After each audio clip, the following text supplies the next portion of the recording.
요한 1서에는 하나님의 사랑이 우리 안에 또는 하나님의 사랑 안에 거하는 자의 특징을 네 가지로 강조합니다. 그래서 하나님의 사랑이 그 안에 있다라고 하는 것이 그냥 있다로 끝나는 것이 아니라 그 있는 자가 어떠한 삶을, 어떠한 신앙의 모습을 갖게 될지를 설명하고 있는데요. 우리가 읽은 17, 18절은 세 번째와 네 번째 특징이라고 할 수 있을 겁니다. 먼저는 2장 5절에서 하나님의 사랑이 그 안에 거하는 자는, 하나님의 사랑 안에 거하는 자는 말씀에 순종한다라고 강조했습니다. 4장 12절은 하나님의 사랑이 그 안에 거하는 자는 서로 사랑한다라고 강조를 했고, 우리가 읽은 17절에는 하나님의 사랑이 그 안에 거하는 자는 심판날에 두려워하지 않고 담대한다라고 강조를 하고, 마지막 18절에서는 하나님의 사랑이 그 안에 거하는 자는 두려움이 없다라고 강조를 합니다. 하나님의 사랑 안에 거하는 자의 유익이라고도 할 수 있을 겁니다. 특별히 우리가 읽은 말씀 속에서 심판의 날 그때에 담대함을 갖는다는 것은 2장 28절에서 하나님 앞에서 두려워하지 않는 것과 같은 의미로 보아야만 합니다. 담대함은 내가 하나님 앞에 부끄럽지 않을 때, 특별히 예수님께서 말씀하신 내가 나를 시인하면 나도 너를 시인하겠다라고 하신 말씀과도 같습니다. 예수님의 말씀, 그 말씀을 부끄러워하지 않을 뿐만 아니라 그 말씀을 인정하고 시인한 것에 대한 책임을 지는 겁니다. 내가 예수님을 메시아로, 하나님의 아들로 믿는다라고 하는 입의 고백이 달콤한 그 입술의 고백이 아니라 거기에 맞춰서 내가 살아가고 그것으로 인하여 어떠한 고난과 핍박이 있을지라도 감당하겠다라고 하는 고백이 이 말씀에 대한 담대함이라고 할 수 있을 겁니다. 그리할 때 예수님이 다시 오시는 그 심판에 대해서 오히려 담대한, 언제 오셔도, 언제 주님이 나를 심판하신다 할지라도 나는 부끄러워하지 않겠다라고 하는 담대함을 허락하신다는 겁니다. 그것이 내가 하나님의 사랑 안에 거할 때, 하나님의 사랑을 느끼며 하나님의 사랑 가운데 살아갈 때 주시는 은혜와 유익이라고도 할 수 있을 겁니다. 당장 하루하루를 살아가야 하는, 지금처럼 월급제가 아니라 1급제의 삶을 살아가는 이들은 자기만이 아니라 더불어 살아가는 이 조합이라고 하는 것이 있었습니다. 그래서 요한계시록에서도 이기는 자를 강조했던 것은 전쟁에서 이기는 자를 말하는 게 아니라 매일매일의 삶 속에서 믿음을 지키고 이겨내는 걸 의미합니다. 이 길드라고 하는 조합, 협동조합이라고 할 수 있는데요. 그러니까 혼자서 물물 교환을 하거나 혼자서 살아가기에는 여러 가지 불편한 점들이 많다 보니까 조합을 형성을 했어요. 그래서 그 조합을 통해서 농사를 짓는 이들은 또 반대로 다른 일을 하는 자들의 도움을 받게 되어 있고, 또 서로 상부상조하며 그렇게 조합을 통해서 서로에게 유익이 되게끔 만들어졌는데, 이 문제는 이런 조합들이 그런 서로 상부상조하는 그런 돕고자 하는 마음뿐만 아니라 그 형성 자체가 그 조합장을 비롯해서 그것이 그 우상과 밀접한 관계가 있었어요. 그 우상을 섬기고 우상의 도움을 받는 이러한 그 신앙적인 요소가 이 조합에 강하게 영향을 미치다 보니까 그 신을 내가 섬기지 않을 때, 그 신을 믿지 않을 때 그 조합에 들어갈 수 없게 된다는 거죠. 이제 그렇게 되면 나 혼자 살아야 하는 불편함, 그리고 이 같이 살고 있는 공동체로부터의 외면을 받아야 돼요.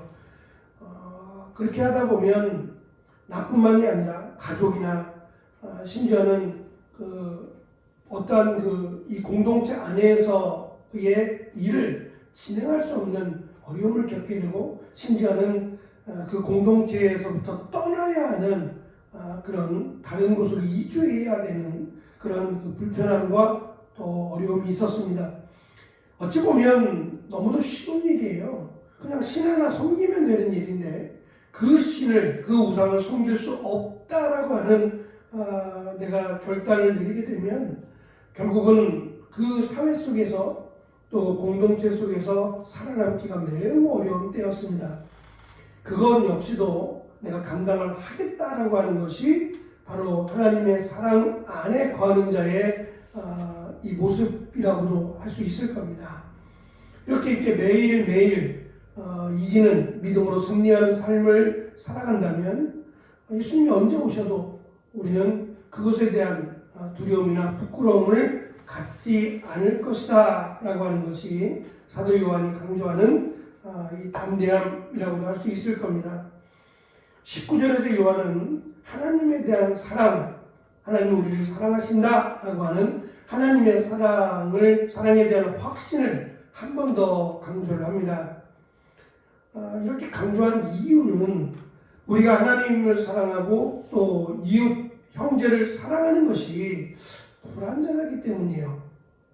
도대체 어느 정도까지 내가 얼마나 더 열심히 하나님을 사랑하고 형제를 사랑해야 정말 하나님의 사랑 안에 거하는 것이냐라고 하는 문제가 발생하기 때문이에요. 그래서 하나님의 사랑을 제대로 실천하지 못할 때 과연 나는 구원받을 수 있을까?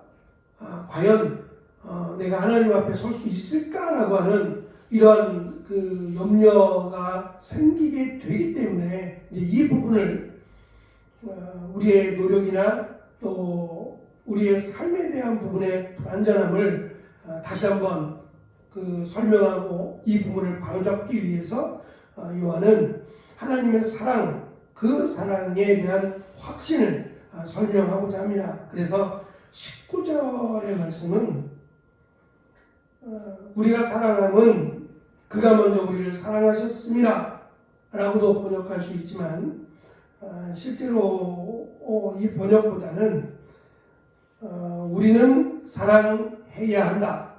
왜냐하면 하나님께서 먼저 우리를 사랑하셨기 때문이다 라고 번역하는 것이 더 문맥적으로 맞습니다. 우리가 해야 되는 것은 하나님의 사랑, 하나님을 사랑하는 것과 형제를 사랑하는 겁니다.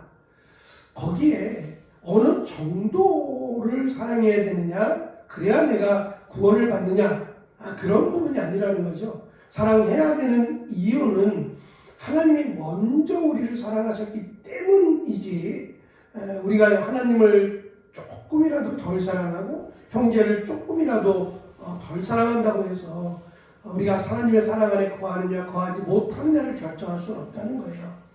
그러니까 이런 부분이 사실은 씨 뿌리는 비유에서도 우리 안에 말씀이 열매를 맺으면 100배, 또 60배, 30배 이렇게 열매를 맺는다고 했을 때에 이왕이면 100배의 열매를 맺으면 좋죠.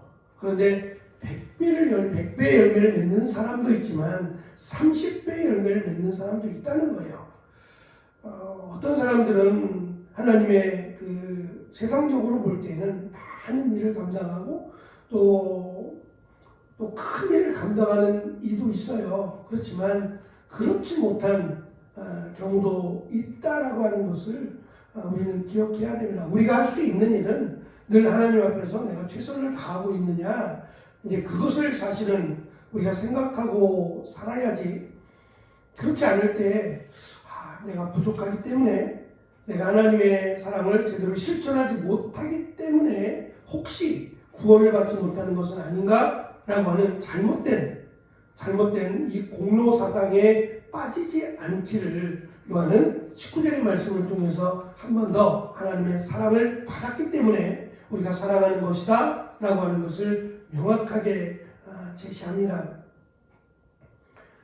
월요일날 그 목사님들과 함께 수업을 공부를 마치고 12시쯤 이제 간단하게 점심을 먹습니다. 김밥을 이제 같이 먹는데요. 그 교회의 목사님이 신대원으로는 그 목사님은 신학교를 졸업하고 바로 신대원을 갔기 때문에 신대원으로 보면 저보다 훨씬 선배죠. 제가 7년을 늦게 신대원을 갔으니까 저보다 훨씬 선배가 되고 또 학교 신학교로 따지면 저는 고등학교를 졸업하고 바로 신학교를 갔으니까 신학교는 제가 몇 년 선배입니다. 어쨌든 나이도 비슷해요. 나이도 비슷하고 또 같은 신학교를 졸업해서 굳이 선배님, 후배님 이런 얘기는 안 해요. 그냥 서로 존중하고 함께 이렇게 사역을 감당하고 있죠. 그런데 그 목사님이 같이 이제 그 교회에서 이제 김치도 좀 김장김치도 좀 이렇게 내주고 같이 컵라면도 먹고 이렇게 합니다. 우리 점심을 먹는 것처럼 김밥도 먹고 컵라면도 먹고 하는데요. 그날따라 목사님이 식사를 안 하시는 거예요. 그래서 목사님 점심 약속이 있냐고 그랬더니 자기 이제 교회 성도님 집사님 아버님이 강원도 쪽에서 이 목회를 하셨대요. 목사님이신데 은퇴를 하셨고 그 목사님이 딸이 신앙생활 한다고 하니까 도대체 그 교회가 어떤 교회인지 궁금해서 오셨다는 거예요. 그래서 참 귀한 발걸음을 하셨으니까 목사님 당연히 이제 그 목사님하고 식사를 하셔야죠. 이렇게 하면서 목사님이 일단 교회로 오셔서 교회를 한번 본다는 거예요. 교회를 한번 둘러보시고 내 딸이 섬기는 교회니까 교회를 한번 쭉 둘러보고 오셨는데 저는 이제 그 얘기만 듣고 말았으니까 목사님 연세가 많으세요. 85세 가까이가 되신 거예요. 그러니까 걷는 거동도 좀 불편하세요. 그래서 딱 보기에도 몸이 좀 불편하시고 잘 걷지도 못하시고 이렇게 말도 이렇게 자연스럽지가 못하세요. 그 생각이 드는 거예요. 그냥 이야기만 들어도 딸의 이야기만 들어도 합동치 교회입니다. 등등 목사님에 대한 조금만 설명을 들어도 이 교회가 문제가 있다라고 보진 않을 거예요. 주보를 보셔도 좋겠고 아니면 요즘은 영상들이 있으니까 그냥 유튜브를 보셔도 들어봐도 사실은 목사님이시니까 아실 거 아니겠어요. 근데 굳이 잘 걷지도 못하시고 이 몸도 불편하신 분이 굳이 강원도에서부터 이 딸이 다니는 교회를 보기 위해서 오셨다?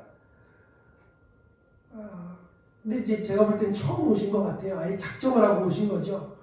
쉽게 오실 만한 거리가 아니니까 이제 그랬는지 처음 오신 것 같아요. 딸이 이 교회를 나온 지 얼마나 됐는지도 모르겠지만 오래되진 않았을 거예요. 그러니까 최근에 들어서 오셨겠지만 아버님의 마음이 이 딸을 사랑하니까 또 딸이 바르게 신앙생활하기를 원하니까 불편하지만 이렇게 딸이 신앙생활하는 교회로 가고 싶다. 보고 싶다라고 생각을 하셨겠죠. 돌아가셨는지는 모르겠지만 그 모습이 마음에 와 닿았어요.